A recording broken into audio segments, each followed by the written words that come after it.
bu hayatımda gördüğüm en kötü efektlerden biri olabilir. Vizelerim bitmişken üzerimdeki stresi alması için korku filmi arayışındaydım. Biraz psikopatça bir yaklaşım, biliyorum. Ama pandeminin yan etkileri bitmek bilmiyor. Sonra yeni yıla yaklaşmışken neden IMDb'de oylanmış yılın en kötü korku filmini izlemiyorum dedim.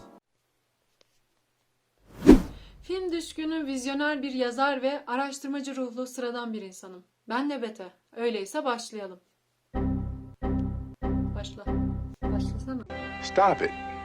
Get some help. Normalde Curious, yani Şirinler denen, bu değil, evet bu, bir korku filmi liderliği taşımaktaydı. Ama filmi her yerde araştırdım, bulamadım. O yüzden ikinciliği taşıyan bu Amerikan yapımı Oja Shark denen filmi izlemeye karar verdim. Yorumlar oldukça berbattı ve her türlü filme bir kazanım olarak bakan ben bu filmi izlemeliydim. Biraz filmden bahsetmek gerekirse, hikaye bir kızın denizde içinde köpek balığının ruhu hapsedilmiş Oja tahtasını bulmasıyla başlıyor. Sonra bunu diğer genç kız arkadaşlarıyla paylaşan kızımız ve diğerleri tahmin edebileceğiniz gibi Oja tahtasını eğlence niyetine kullanmaya başlıyorlar. Tabii peşlerine düşecek bu kötü köpek balığının ruhundan haberdar değiller. Sonra ölüyorlar falan.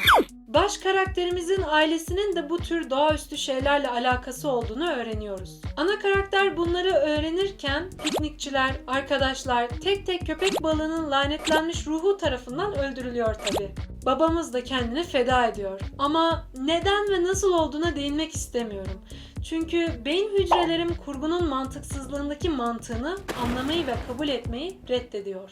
Babamız da ölünce kahramanımız olacak kızımız silahıyla Oja tahtasını vurarak lanetli ruhu aç bir şekilde deniz mezarlığının derinliklerine geri gönderiyor. Komik taraf o silah hep yanında ve tahtayı vurmayı akıl bile edemiyor. İlk önce diğerlerinin ölmesi gerekiyor sonuçta. Güzel kurgu. Karakterler şempanze olsaydı daha mantıklı olabilirdi. En azından sonuçta bunlar insan değil. Bu kadarını düşünmüşler şeklinde bir yaklaşımım olabilirdi. Çok orijinal bir hikaye değil mi? Oyunculuğu es geçmek istiyorum. Çünkü burada oyunculuğa nazaran pek bir şey yok. Zoraki getirmişler gibi kalıp cümleler okunuyor. Özellikle bu konudaki favorim kızın babası.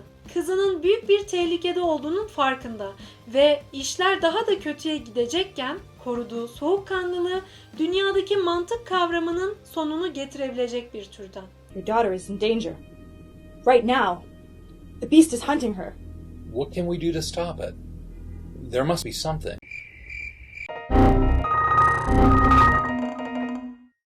Herkes robot gibi. Detroit Become Human'daki androidleri getirsek çok daha iyi iş çıkarırlardı, orası kesin. Anlatımda yok gibi bir şey. Sahneler boş, uzun ve gereksiz. Şu havuz sahnesi, şu araba yıkama sahnesi, şu köpek balığından kaçış sahneleri, ölüm sahneleri, hayalet sahneleri, efektler, diyaloglar.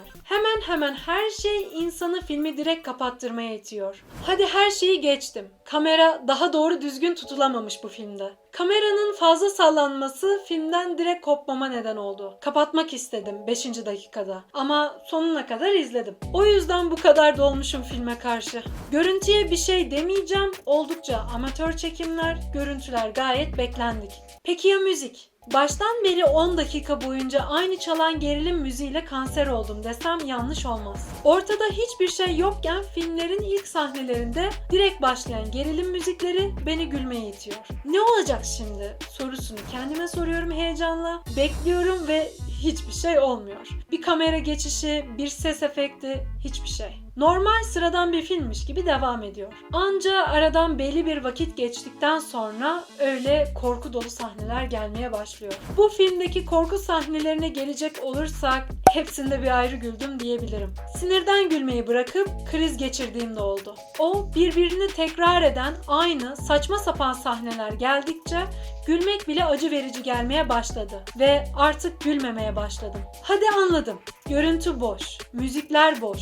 Oyunculuklar sıfır. Neden Oja tahtasına hapsedilmiş bir köpek balığının laneti hakkında bir hikayeye karar verdin? David Lloyd. Ve buna izin veren yönetmen Brett Kelly'yi de unutmamak gerek. Kısıtlı kaynaklarla bu tür uçuk, klişe ve saçma bir senaryoyu filme çevirmek yerine daha çok insanları baz alan, elde tutulur bir konuyu işleyebilirlermiş. Bu fikre verilen emeği bir vakit kaybı olarak görüyorum işin doğrusu. Ayrıca bende böyle bir oyuncu kadrosu olsa, yüksek ihtimal onları hiçbir filmime dahil etmezdim.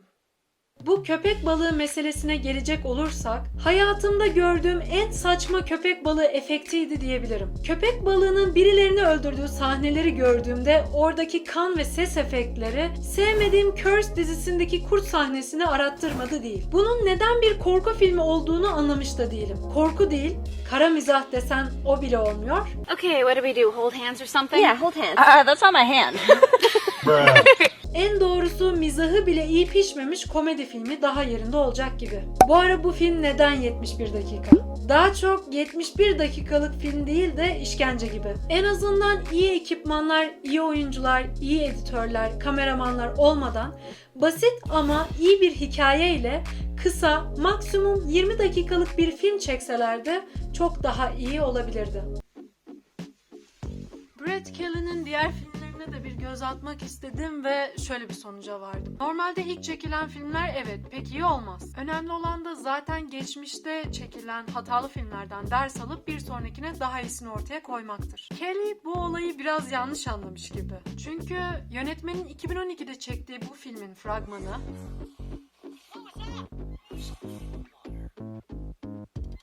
2017'de çektiği filmin fragmanından ve filmin kendisinden çok daha iyi.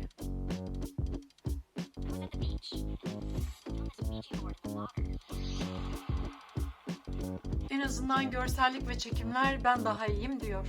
Evet, bu köpek balığı temalı film 2017'de çekilip rafa kaldırılıp daha sonra 2020'de yayına verilmiş. Keşke hiç o raftan alınmasaymış ama neyse. Ayrıca şu sahne aklıma asıl gerçek sahneyi getirdi. Evet, kesinlikle orijinali daha iyi. Ne olursa olsun iyi bir film ortaya koymak hem pahalı hem de zor bir iş. Şimdi herhangi birileri film yapacak diye onlardan bir başlangıç, bir Kuzuların Sessizliği, bir Geleceğe Dönüş gibi filmler beklemek mantıksızdır. İşin içinde elbette yüksek paralar var.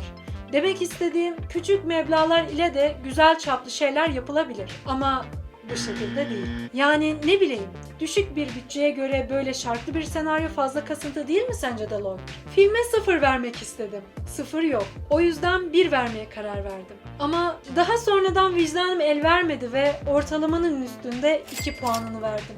Şaka bir yana umarım bu kamera arkası ekip ve oyuncular ileride kendilerini daha da geliştirirler ve daha güzel şeyler ortaya koyarlar.